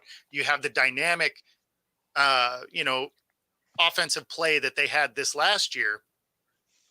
You could probably make a real splash in this, in postseason play, and you don't have to worry about these contracts for the most part for another 3 years or so. So, and then at that point, Reddick's probably not still on the roster anyway. I mean, there's things that, No, I understand what you're saying. So maybe they give this guy a 2-year deal so that by the time these wide receivers come up for contract, his deal would have already been off the books. And I get that. They probably would give him like a 2-year or maybe a 3-year with an option or something. I mean, and if that's the case, then I think that's totally worth doing. Yeah, absolutely. Yeah, I mean, if you can shore up that defense, the offense did enough to win a lot of games. Oh, yeah. Yeah, absolutely. Absolutely. Because I don't think you need all the talent. I think you just need the right coaching and the right guy and the right chemistry on your team, and you can make it work. I mean, the Chiefs don't have exactly all of the top guys, right? McDuffie was good. Jones was good. But, they make it work within that team because they buy into the concept of the team. And so rather than just spending money to spend money, as long as you have and I think D'Amico's doing that. I think Dan Campbell is doing that. They're the culture that they're cultivating. I don't think chemistry was an issue. I mean, they balled out. No, I'm just saying, like, chemistry sometimes can be, it's worth the weight in gold in terms of just trying to bring in all the top-notch talent, right? That's all I'm saying. I mean, we're talking about one dude. Like, we're not revamping the team. We're bringing in one defensive guy. So as long as he's not a problem, I think he'll be fine. I don't like you, Bo. Right. Oh, I'm sorry. Too much logic in that. All right, my bad. No, I just haven't got my free quesadilla or wings from you yet. I thought all this hyped up stuff. I'm sorry. Next team, please. I apologize for Bo. Right. Yeah, because you guys talking too much about Houston for somebody who's not on that bandwagon. Who's gonna throw that in there? But it's all good. I love you. Next team on the list, Indianapolis Colts. Oh, that's a good team. That's a good team to talk about. So this guy, I'm going to say what this guy's is because we'll never get this one. Can they keep Michael Pittman Jr.? You're right. I wouldn't have went there.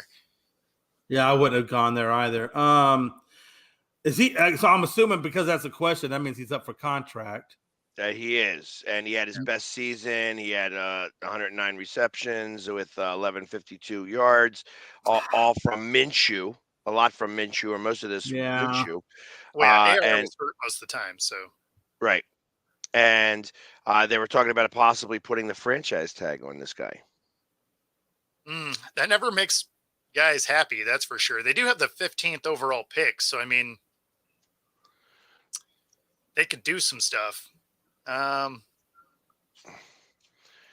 Because that's really the thing. They're thinking that their quarterback is going to be their quarterback, and that's going to elevate them to the playoffs.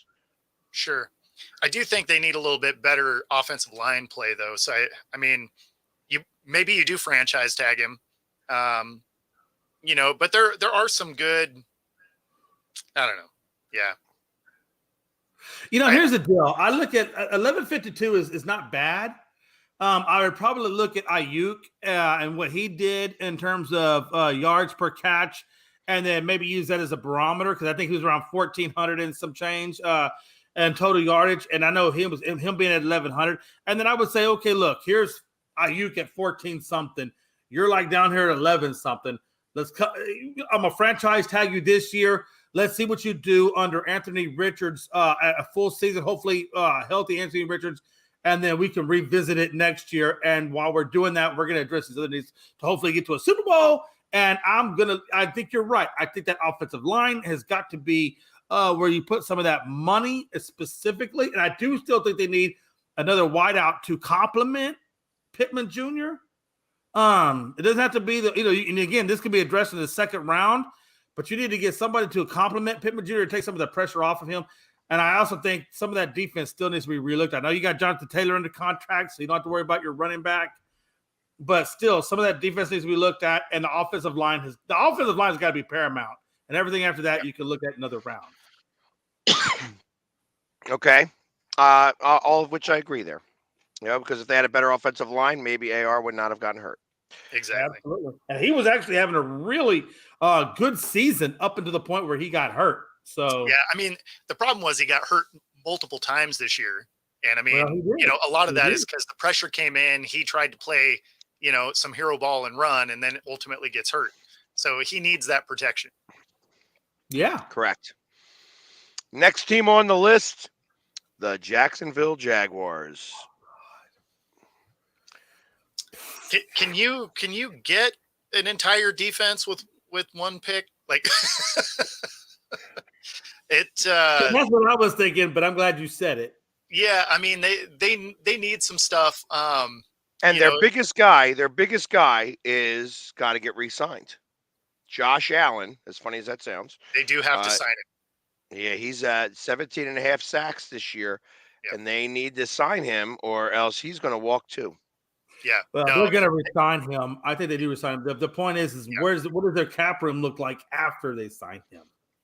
Or even what is it? Because I don't have that number, but what is their cap room before they signed him?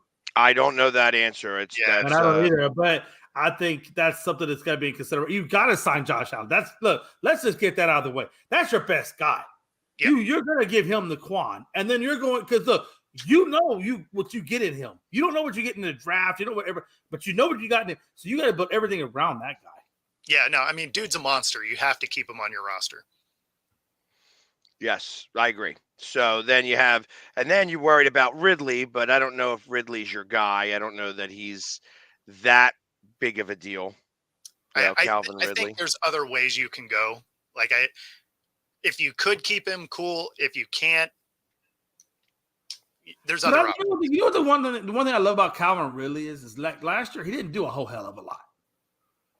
And that was his first year back, so we're not expecting it. So that what I'm saying is in Jacksonville's favor, I don't think you have to give. I don't think he commands a lot. I think you get him on another one. If he's up for contract, then you put him on a 1-year deal. and let him earn, well, maybe some bonus incentives and let him earn the next contract. I don't think you got to give him the Quan. Why would you? Because he actually is a good wide receiver and Well, he's there. He is. No, he's a great receiver. When he's not gambling. What is it? Well, again, and that's the thing, right? No, I'm glad you said that, but that's why I think you give a prove it and earn it deal. You say, look, I'm gonna give you 1 year, X amount. Let's grow the X amount for that 1 year, and then let me see you under 1 more year because you haven't done a whole lot for our team coming off of that issue that you had. So let me see 1 really productive year out of you, and then I'm gonna give you the damn Quan on the next contract. I mean, otherwise, I think you let him go because loves that movie. He loves that movie. Right? I mean, I feel like I'm sorry, Jay. You complete me. You complete me, Jay. I feel like never you're wanted forced to say at this this about point. Bags, but opposites do attract, Bags. It feels really forced in there. I don't know. Let me say it again: opposites do attract. So I kind of love you, not as much as so, but I love you. But also, in the process of this, they also have to re-sign Trevor Lawrence. Yes, they do. Or figure out about him too. So my truth of the matter is that he's obviously got 1 more season left before he needs to get re-signed.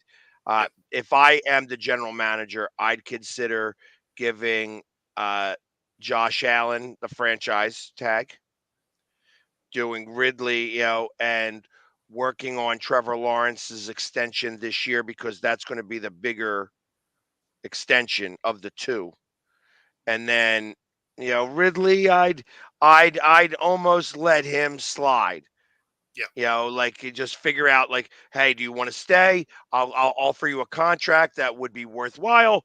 If you decide that this is not going to cover your gambling debts, then at that point you have to make those decisions. Right, because I don't think 1 year removed from the suspension, you go out and give him the lucrative contract, especially since his production wasn't there. I think you got to give it time. You don't just go all in on a guy that's suspect.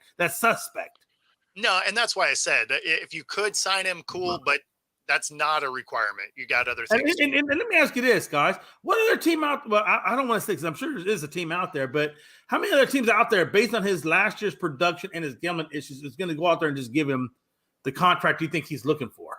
Well, I don't foresee Cleveland and Atlanta. Yeah, and I don't see him getting nailed for gambling again or anything. I don't foresee that being an issue. It's not like he was Josh Gordon where he just couldn't not smoke, right? Like I think this was one where he did it, got nailed for it. He seems like he probably would have learned something from this, or at least you'd like to think so. But yeah, I could see Atlanta. One thing about the human psyche, nothing is ever a guarantee. No, definitely not. Because you don't know how deep that gambling addiction goes. Yep. And so, okey-doke. Next on the list, our Super Bowl champion, Kansas City Chiefs. Receiver. Yes. Well, I don't know, man. Reed did a good job. Is that really the guy you think? Reed did it. I mean, Rice. I'm sorry, Rashid Rice. I think did a good job. I'm going defense. I'm gonna go the other route with that. I think defense. They had their best defense area. They had their best defense since Mahomes has been there. That defense is solid. I don't know if it was totally as solid as you thought it was because they were looking pretty rough toward the end. I disagree. I disagree with what you're saying completely there, Jay. I agree. It is the defense. It is the defense. But Snead and Jones are both free agents. Yeah. And that's a big one. Yeah. It's you got Patrick Mahomes on the other side, so you don't worry about the receivers. You got Pat. That's. So why are you disagreeing with me then? Well, no, I disagree with what you were saying in terms of the premise of their defense being bad. No. Right. No, their defense was not bad. I'm saying that it needs to be looked at. No, I think that they had a top 5 defense. They had a top 5 defense. This was the year that defense won championship. That's I would absolutely like what to see a little bit more of the edge rushing. I guess that's where I was coming from. I wanted to see more of the edge rushing from Kansas City and not so much just the Chris Jones coming up the middle and putting the pressure. I want to see a little bit more of that edge rushing. That's where I was coming from. I like the McDuffie. I like the secondary core of this group. I want to see just a little bit more from that front seven. That's all. That'd be that's great. fair because you could run on them a little bit. Yes, you could. Not enough to win a Super Bowl, but you could run on them. Well, you do have to try and run also. Like, you can't just be like, you know what, it's the third quarter. We're just not going to do that anymore. Well, again, that goes, and that's a whole other. If we got to San Francisco, that'd be a whole other conversation because I'm like, I don't think you're using McCaffrey enough in the run game. But see, here or there, they are not going to win 3 in a row. They're not going to win 3 in a row. They're going to lose to the Eagles next year. Jason Kelce is going to retire as Super Bowl champion. Travis Kelce is going to retire with a baby with Taylor Swift. I gotta tell you, you know what? I think the Chiefs can do a 3-peat. I do. If they get those two guys you just mentioned under contract, you can't tell me one bit that these guys don't have the. They're not going to be able to afford both. They are not going to be able to afford both. And I understand. I would say just get Jones under contract. Out of the two, get Jones under contract. Worry about the other guy in the draft or wherever you need to. But I think this team can repeat. I totally think they can repeat. Well, it's possible, but I am going to say no. I was going to say repeat. I should say three-peat. Three-peat. Yeah. Yeah, I don't foresee them. I don't foresee them three-peating. It's okay. Everybody said the same shit last year, including even me. But I did pick them to win the Super Bowl. I want to say that. But I will tell you, in transparency, at the beginning of the season, I didn't see it. It wasn't until after the Baltimore game that I said, you know what? Wasn't until after the confetti fell. I got you. You know what? Hey, no, seriously though, after that Baltimore game, I said, you know what? This team can do it. I think they had the right culture in this group and experience in this group enough that they can do it. And I think they proved it time and time again. Every time we say some shit like that, we wind up eating a good helping dose of humble pie. And the both of you ate humble pie at the Super Bowl. But you know who didn't? This guy. What are you talking about? I picked the Chiefs. Did you? I thought you picked the 49ers. I did not. Then I retract my last statement that we got an Oreo effect. And guess who's the cream filling? Something wrong with you, man. So I'm going to stop right there. We'll stop. The next team is the Las Vegas Raiders, so we're gonna stop there. We'll finish this up tomorrow. But that gives us a few minutes to talk about one of the things that I did want to mention. I actually have written down on my notes of things to talk about because I do prepare just that much, just a little bit. My question for you. I have a trivia question for the both of you. Throughout the 58 Super Bowls, how many quarterbacks have won? Oh, fuck, 58. Damn, now we gotta start going into multiple. You don't have to. I mean, you guys could take just an educated guess. You know what I mean? You don't have to go crazy. Okay. So I'm gonna say Aiken got 3. I'm gonna say Bradshaw got 4. I'm gonna go like what, 20, 22 maybe. 58. I'm gonna say I know this is the time I got to make this quick, so I'm going to say an educated guess around 31, 32. So I'm going to say 31. Actually, it's kind of right in between you, although you would be closer. Jay, it's 27. 27 quarterbacks have won the Super Bowl. Somebody brought that to my attention. Actually, a Jacksonville Jaguars fan brought it up. And as we were figuring out that since the year 2000, there has only been like 8 quarterbacks to have won. Yeah. Is that insane or what? It kind of is. Yeah, because you got it. Both Mannings, they equal 4. You have Ben Roethlisberger, he won 2. You have Mahomes with 3. You have Brady with 7. Yep. Yeah. And then you have Aikman with 3. Aikman was not in the year 2000. So shit, my bad. You're right. I'm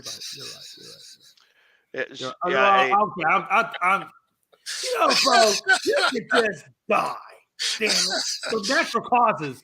Hey, I was just laughing. I didn't swing You at that guys have natural softball, process. because I could have put that out in the stands, but I just let that one roll by. I just laughed. No, Bo, because everything else in your life you lack Exactly. So you know what? And you know what, Pags? I'm not even Coming mad that you soon did on that. I'm still VHS. waiting on that take because I still have the original VCR. Let's go. So I actually, the reason why I even have that tape out here is because I borrowed somebody's VCR. I think that's that tape that I keep showing is my skydiving when I went skydiving, and I want to actually record it in a real sense. So, because I That's pretty actually cool. went. Well, damn, you've been that tells you how long ago it's been since you went skydiving. Then probably had a full head of hair instead of the mohawk.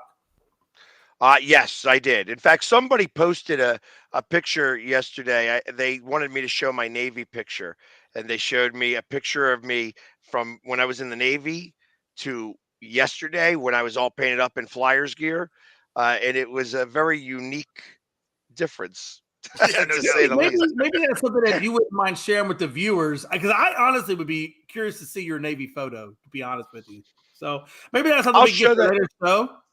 I will show that tomorrow. Yeah, we will. Big fans. Jay is out looking out for you. I know you all want to. If I want to see it, I know you want to see it. So I will show. I don't have many Navy pictures, but I do have my one from boot camp, and things like that. So, but yeah, I was very young then. I went into boot camp at 17 years old. I went at 19. So I had my 18th birthday in boot camp. But yes, 27 total Super Bowl winners. That's interesting. It's interesting that it's so few because that's like half. Like half the Super Bowls were repeats. Well, and even when you think back to more than early one. Super Bowls, a lot of them went back to back with guys. And think about just from that number of 27, how many starting quarterbacks there have been from that time. Just this year, because everybody that got hurt. No, you're right. There's been a lot. There were more starting quarterbacks this year than there have been Super Bowls. So I'm going to give you the list because I actually took a picture of this. And I was like, okay, this is something really good to talk about here, because obviously you have Tom Brady with 7, Bradshaw and Montana with 4 each. Aikman had 3. Now Patrick Mahomes also has 3 as well. John, here's all the ones with 2. John Elway, Bob Greasy, Eli Manning, Peyton Manning, Jim Plunkett, Ben Roethlisberger, Bart Starr, Roger Staubach. Yeah. Here's the one. Here are all the ones. Joe Namath, Len Dawson, Johnny Unitas, Ken Stabler, Joe Theismann, Jim McMahon, Phil Simms, Doug Williams, Jeff Hostetler, Mark Rippon, Steve Young, Brett Favre, Kurt Warner, Trent Dilfer, Brad Johnson, Drew Brees, Aaron Rodgers, Joe Flacco, Russell Wilson, Nick Foles, Matthew Stafford.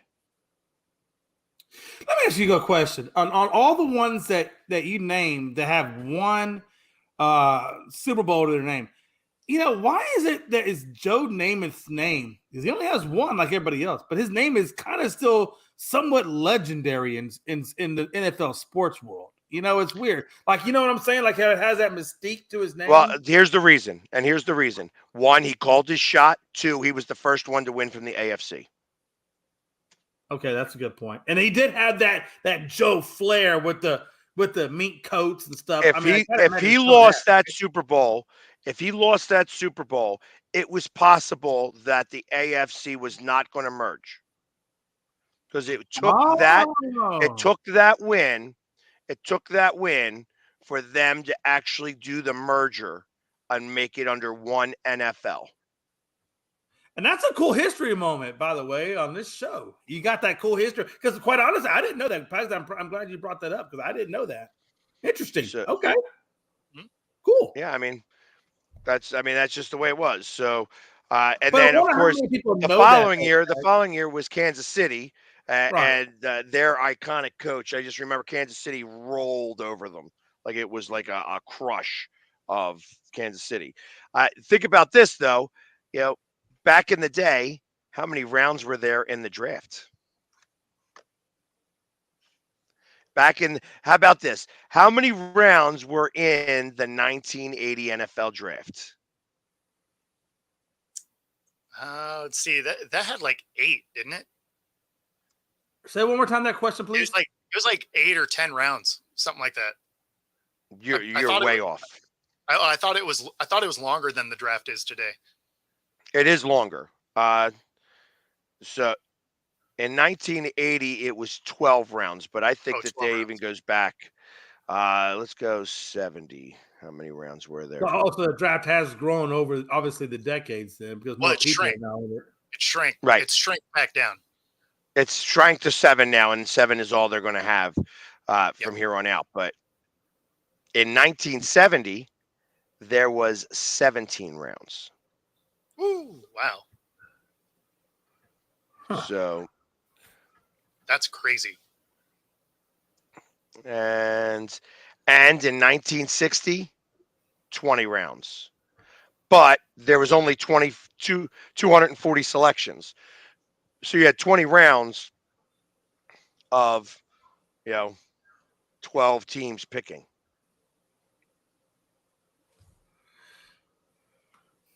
Still, that seems like a lot. I don't know. It is a lot. It is a lot. So, but anyways, so there you go. That was my trivia question for the day. Like I said, 27 quarterbacks have only, out of the 58 potential quarterbacks. So finding that quarterback has to be the most paramount of situations for teams. It absolutely has to be. You're going to need the quarterback. It's worth every bit of 3 first-round picks.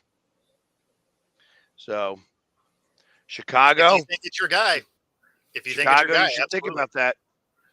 I mean, everybody in the top 5, really, because ultimately, if you don't think your quarterback, if you think you got all your eggs in the one basket for your one quarterback and you don't like the other quarterbacks, trade back and wait for the next year. Yep. Because like I said, it's the proof is in this pudding now. Absolutely in this pudding. It was just it surprised me when I saw this. I was like, wow, this is. I counted them. Like I was literally like, how many are there all day, and how many were in just from the year 2000? Because you think of since 2000, it's really small because you've got Brady with 7 and Mahomes with 3, and both Mannings and Roethlisberger take up another 6 at 16 out of the 23 years. Yeah. 24 years, actually. So that's only 8 quarterbacks left. Yep. Yeah. And you know what? The Eagles have one of those quarterbacks. The Seahawks have one of those quarterbacks. It's true. I'll give you that. Yeah. Yeah. I mean, and Fox that broadcasting $5 might one of those get you a quarterbacks. case of Diaz at the local grocery mart. Hey, but you know what? It was Romo's 3rd Super Bowl. It was. Hey, look, man. Hey, look, I'm just glad Romo made it to the Super Bowl. Even if you had to do it in the broadcasting booth, it's all good. Go, Romo. There you go. You still That being said, hey, we have come to the end of our show. It's the end of our 2 hours. Again, everybody, thank you very much for hanging with us all day today. We will be back tomorrow. Well, we're going to finish from the Las Vegas Raiders on down and answer what everybody's burning question is, and maybe even talk about other sports because there is other things going on in the sports world. We just don't talk about it very much. So everybody, thank you very much, and we will see you guys tomorrow. Take care.